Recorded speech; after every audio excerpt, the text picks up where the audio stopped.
Você já parou para pensar por que durante décadas as luzes dos aparelhos eletrônicos eram vermelhas e verdes, mas nunca azuis? Você sabia que fazer uma simples luz azul foi um dos maiores desafios da história da engenharia? Hoje você vai descobrir a história de um homem que desafiou os gigantes da tecnologia, e sozinho, em um laboratório improvisado, com equipamentos feitos por ele mesmo, conseguiu o que milhares de engenheiros de empresas bilionárias não conseguiram em mais de 30 anos. Shuji Nakamura. Esse é o nome do homem que criou a luz impossível. No começo dos anos 60, um engenheiro da General Electric, Nick Holoniak, criou o primeiro LED visível. O LED era vermelho e brilhava com baixa intensidade. Pouco depois, a Monsanto conseguiu fabricar LEDs verdes. Mas por décadas, essas eram as únicas cores disponíveis. Os LEDs só serviam para uma coisa: indicar se algo estava ligado ou desligado. Os LEDs vermelhos e verdes apareciam em calculadoras, relógios, painéis de carro, mas nada além disso. O motivo? Faltava o azul.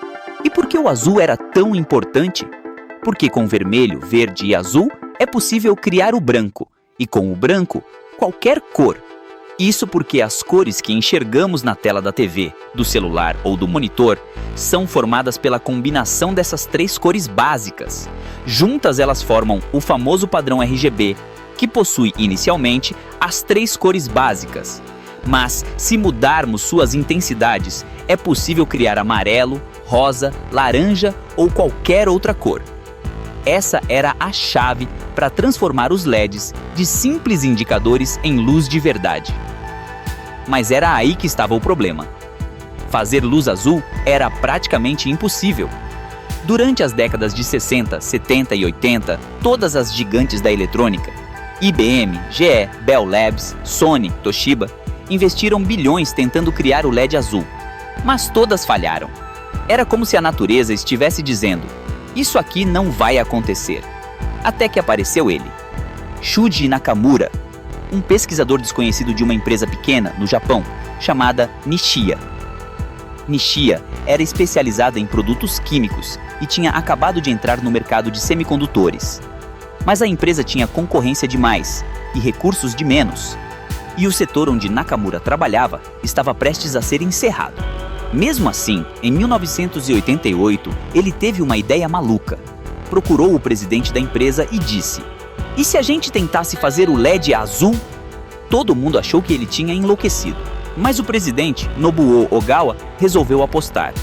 Investiu nesse projeto insano, $3 milhões, cerca de 15% de todo o lucro anual da empresa. Só que os recursos eram tão escassos que Nakamura precisou montar seu próprio laboratório. Com peças recicladas e máquinas soldadas por ele mesmo, havia tantos vazamentos de fósforo e explosões que seus colegas de trabalho pararam de visitar o laboratório. Era perigoso demais. Mesmo assim, ele continuava. Para entender por que o LED azul era tão difícil, precisamos entender um pouco de física. Um LED é basicamente um diodo emissor de luz. Parece complicado, mas pense nele como uma espécie de válvula que permite a passagem de corrente elétrica de um lado para o outro. Só que, ao fazer isso, ele emite luz. O segredo está nos semicondutores, materiais que não são totalmente condutores como o cobre, mas também não são isolantes como a borracha. Eles ficam no meio termo. E é esse equilíbrio que os torna tão especiais na eletrônica moderna. Quando você aplica uma corrente elétrica em certos semicondutores, os elétrons, que são partículas com carga negativa, recebem energia e saltam de um nível de energia mais baixo para um mais alto. Logo depois, eles voltam ao seu nível original. E nessa descida, eles liberam energia. Essa energia liberada se transforma em luz. Mas aqui entra o detalhe: a cor da luz depende da quantidade de energia liberada nesse salto. Pouca energia produz luz vermelha, média produz luz verde e muita energia produz luz azul. E aí está o problema. A luz azul exige um salto de energia muito maior. E isso só é possível com materiais que tenham um espaço bem grande entre suas bandas de energia, o chamado band gap. Imagine o band gap como um vão entre dois andares. Quanto maior o vão, mais difícil é fazer o salto, mas mais energia é liberada quando ele acontece. E para gerar luz azul, você precisa do maior salto possível. Para isso, os LEDs dependem de dois tipos de semicondutores, o N-type e o P-type. O N-type tem excesso de elétrons.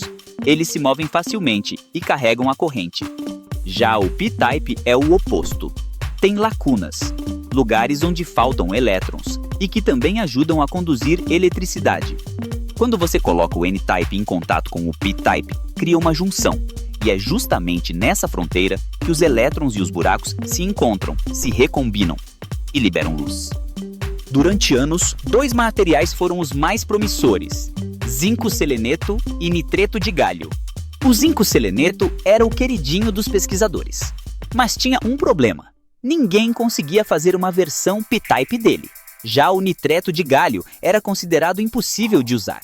Tinha alto índice de defeitos, era instável e parecia inutilizável para LEDs.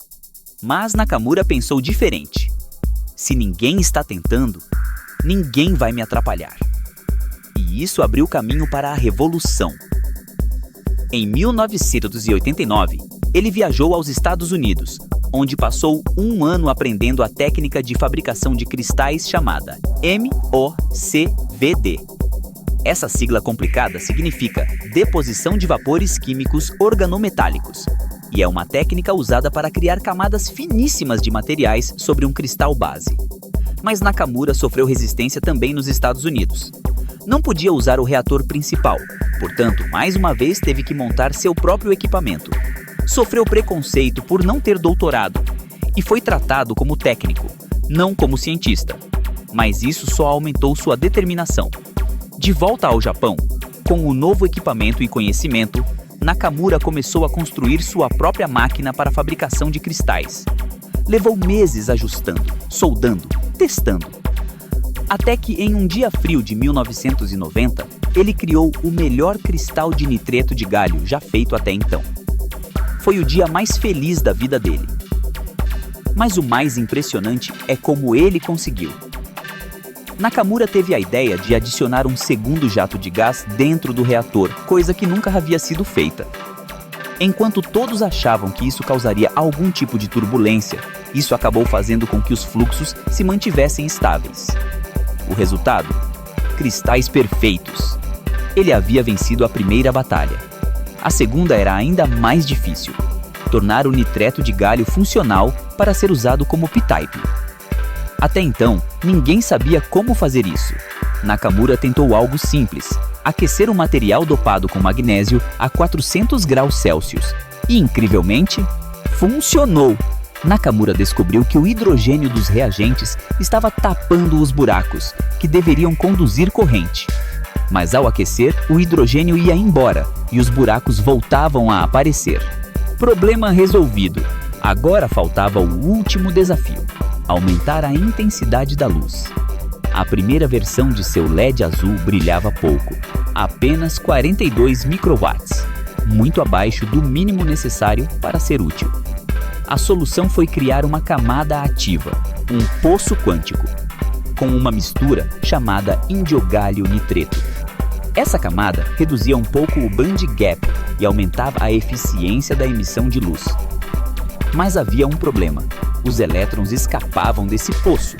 E aí, Nakamura criou o oposto: uma barreira de alumínio galho nitreto que segurava os elétrons no lugar certo. Agora sim, finalmente o LED azul estava 100% pronto. 1500 microwatts de potência, visível até a luz do dia. Exatamente 450 nanômetros de comprimento de onda. Um azul puro e brilhante. A indústria ficou em choque. A Nichia explodiu em vendas. Em pouco tempo, vendia 1 milhão de LEDs por mês. Depois, vieram os LEDs brancos, com fósforo amarelo por cima do azul, bem como LEDs de todas as cores possíveis e imagináveis. E o resto é história.